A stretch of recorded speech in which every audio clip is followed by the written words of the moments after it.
আচ্ছা, এরকম কন্ডিশন খুব রেয়ারলি হয়, তো তার জন্য এটা ভিডিওটা বানানো। তো এটা একটা মারুতি ওয়াগানার, চাবিটা খুলে গেছে, এটা না কোনোভাবে লাগানো ছিল, সেটা খুলে গেছে। আমি দেখাচ্ছি প্রবলেমটা এখন কি হচ্ছে।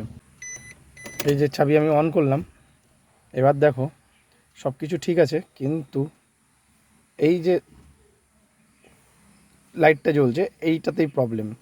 ঠিক আছে, এইটা জ্বলছে দেখে গাড়ি কিন্তু এখন সেলফ নেবে না।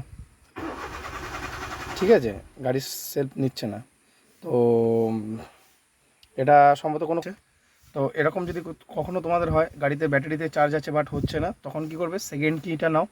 আমি এখন এটাকে বলবো ওনাদেরকে, বলে আমি সেকেন্ড কিটা নেব, নিয়ে আমি স্টার্ট দিয়ে দেবো। তো এই যে দেখছো এনএক্স পেজে লেখা, এইটা হচ্ছে চাবির সেন্সার।